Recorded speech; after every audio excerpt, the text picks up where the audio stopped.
Você conhece alguém que costuma não revelar o que tá pensando em um relacionamento pro seu parceiro ou parceira e muitas vezes sai magoado ou magoada em relação? Ou mesmo, alguém que passou por uma mudança em relacionamento logo após uma mudança de emprego? Se você não conhece, vai conhecer agora, porque eu sou a Rai. No vídeo de hoje eu vou comentar sobre um dos filmes coreanos mais recentes disponíveis na Netflix, que é o Sweet and Sour. Eu resolvi fazer esse vídeo porque eu achei o filme sensacional e eu vi também que muitas pessoas na internet não entenderam esse filme. Então hoje a minha missão é explicar a ordem cronológica de Sweet and Sour. Eu vou dividir esse vídeo em duas partes. A primeira, sem spoilers, pra você que ainda não assistiu esse filme, e a segunda com spoilers com a ordem cronológica. Então se você gosta desse tipo de conteúdo, aproveita esse momento para se inscrever no canal e ativar o sininho de notificações para não perder o vídeo da próxima semana. E vamos ao vídeo depois da vinheta.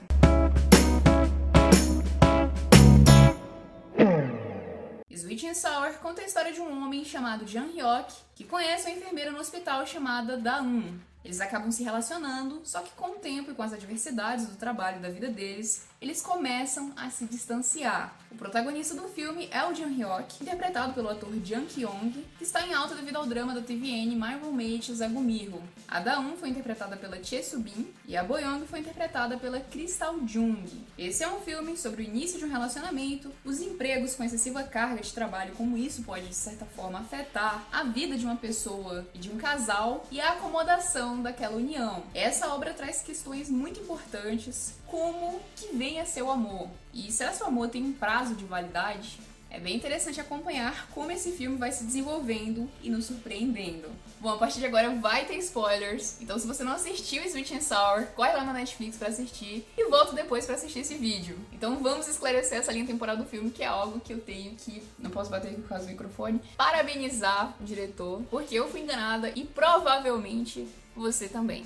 Vamos lá! Eu vou falar aqui brevemente dos personagens desse filme. O Jang Hyuk é o namorado da Da-eun, ele trabalha em uma empresa em Incheon e após uma promoção no emprego, ele vai morar em Seoul. A Da-eun é uma enfermeira que mora em Incheon, que se encontra muito sobrecarregada por ser uma funcionária temporária e pelo hospital, de certa forma, exigir muito dela. A Bo-young é uma jovem colega de trabalho de Jang Hyuk, que logo de cara não gosta dele por ser seu concorrente. O Lee Jang Hyuk é um paciente que começa a ter sentimentos pela Da-eun na estadia dele no hospital. E aqui que começa a confusão, porque o filme faz o telespectador achar que o Lee Jang Hyuk emagreceu e passou a ser interpretado pelo ator Jang Kyung, por vários motivos no decorrer da história. Um deles é pelo fato de ambos terem o mesmo nome, Jang Hyuk. Então vamos conferir agora a ordem cronológica do filme.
Pessoal, o Dramalhão TV Doramas fica por aqui, mas antes, não esquece de se inscrever no canal e ativar o sininho de notificações. Te vejo na próxima semana com conteúdo sobre doramas aqui no Dramalhão. Até mais!